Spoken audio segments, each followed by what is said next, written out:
My name is Peter Mast. And what do you do for work, Mr. Mast?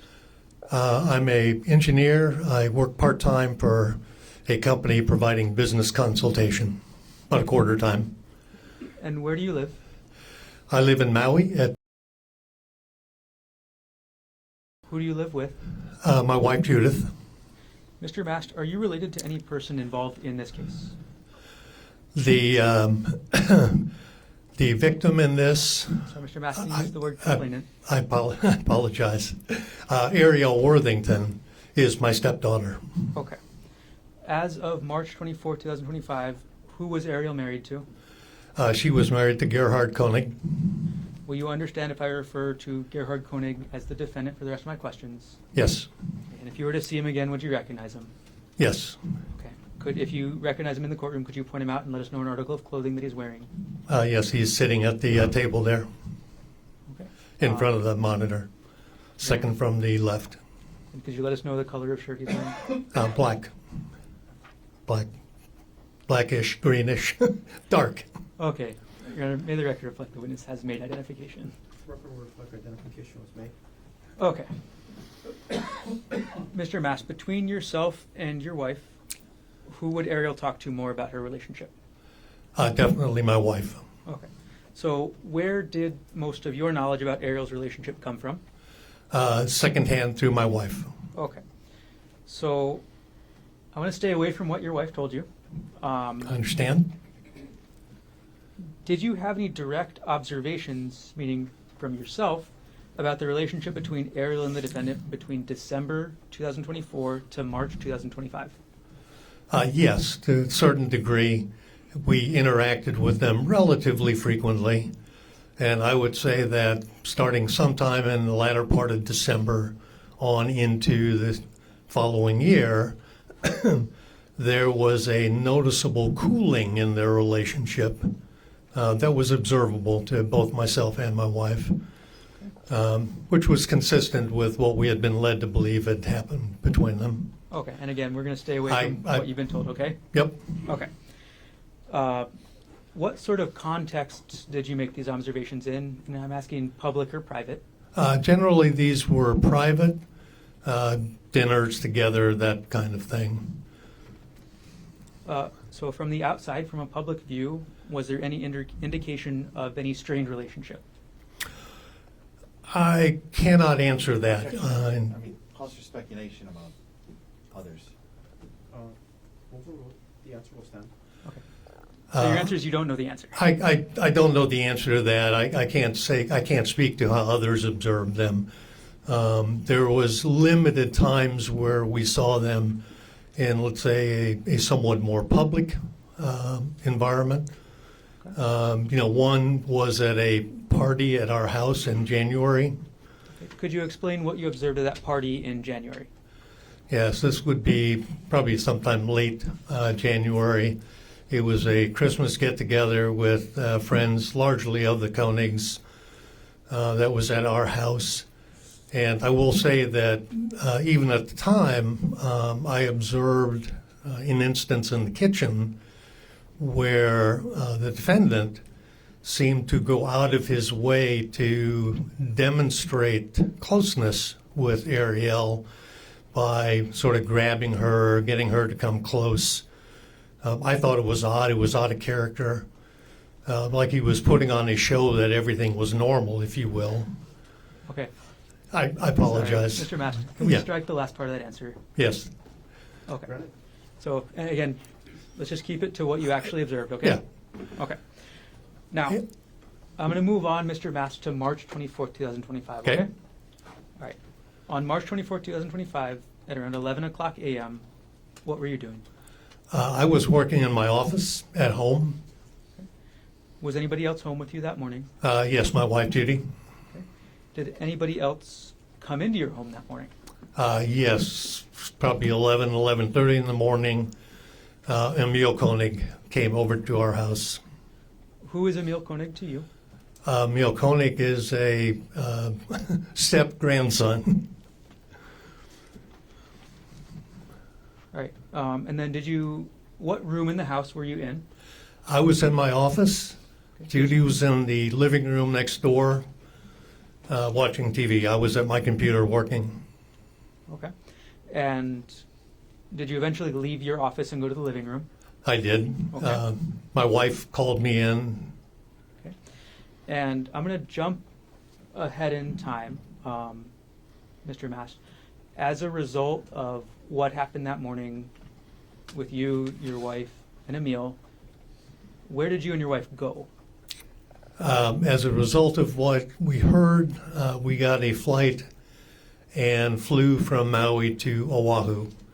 And took flight here, got in probably about 2 o'clock in the afternoon, went over to Queens Medical Center. And who did you see at Queens Medical Center? We went to see Arielle. Okay. Mr. Mast, are you aware of any loan that you and your wife provided to Arielle and Gerhardt Konig? Yes, Is that loan still outstanding? it is not. Okay. When was that loan paid?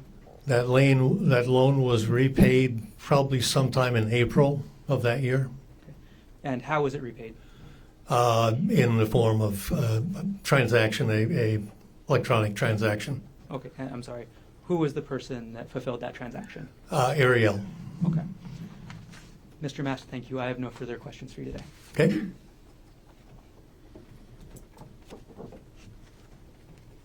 Cross-examination. Good afternoon, Mr. Mast. Good afternoon. So you indicated that from December to March, you were around Arielle and Gerhardt a decent amount of times, yes? Once or twice a week, Yeah, once or twice a week, and you got to see them interact with one another, right? correct? And when asked about anything odd, there was a party and you were in the kitchen and he pulled her close and seemed to go out of his way to demonstrate closeness. That's what you said, yes? Correct. All right. No further questions. Thank you, sir. Any redirect. Thank you. Mr. Mast, thank you. You can step down. All right. That first step. Thank you.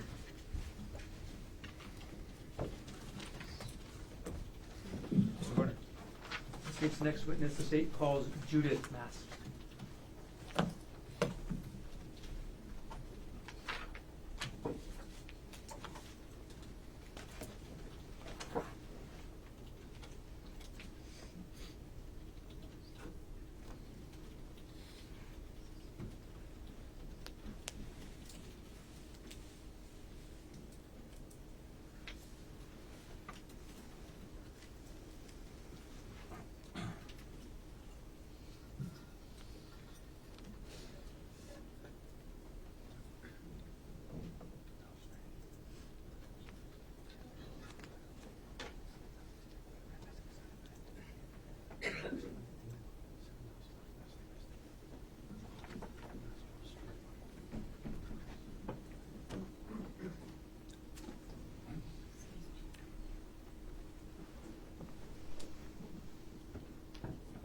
Can you please raise your right hand?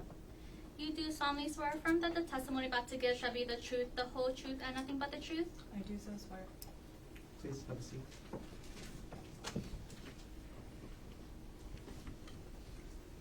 Okay. Good afternoon. Good afternoon. First thing I'm going to ask you to do is if you can pull the microphone as close to you as possible and speak directly into the microphone for the rest of this afternoon, okay? Okay. All right. Can you please state your name? My name is Judith Lynn Mast. Is it okay if I call you Judy for the rest of my questions? Please do. Judy, what do you do for work? I am retired. Congratulations. Thank you. Where do you live? I live in Kahului.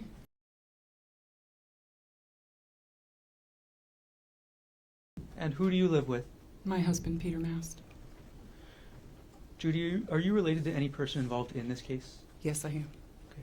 Who are you related to? Arielle Konig is my daughter. As of March 24th, 2025, who was Arielle married to? Gerhardt Konig. Will you understand if I refer to Gerhardt Konig as the defendant for the rest of my questions? Yes, sir. How close were you and Arielle? We were and continue to be very close. Without going into any details of what was said, did Arielle discuss her relationship with the defendant with you? Yes, she did.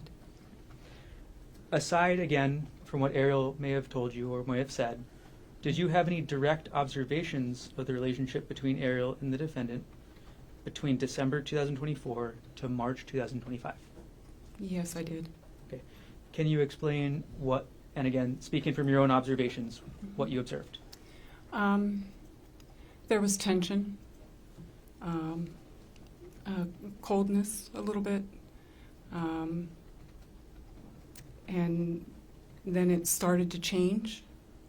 They were going to counseling, and it seemed to ease up a little bit, but initially there was tension. Okay. Judy, I'm going to ask you about the weeks leading up to March 24th, 2025. So the couple weeks leading up to that date, did you notice any changes in the relationship? And again, from your observation. Yes. What did you observe? It seemed like they were getting along a little better. We were getting Snapchats and things that they were very happy. Yeah, they looked like happy Snapchats, you know, social media. So it did seem to us at that time that perhaps things were improving. Okay. When you say at that time, in those couple weeks leading up to March 24th, 2025, was it odd to you to get these Snapchats? Did you think anything of it? Not at that time, no. All right, Judy, I'm going to move forward to March 24, 2025. At around 11 o'clock a.m., what were you doing? As much as I hate to say, I was listening to an audiobook and crocheting. I'm 65, not 85, I promise. And was this at your home? I was at home. I was in my living room crocheting and listening to an audiobook. Was anybody else home with you that morning? My husband was there. He was in the next room. And that morning, did anybody else come into your home? Yes, as I was sitting there, I heard the front door lock activate. It's an electronic lock, so when you punch in the code, you can hear it. And then, of course, the dog went nuts, and Emile came in with his girlfriend. Right. Were you able to observe Emile's demeanor when he came into your house that morning? Yes. Okay. What were your observations of Emile's demeanor? He was very upset. He was shaking, crying, very upset.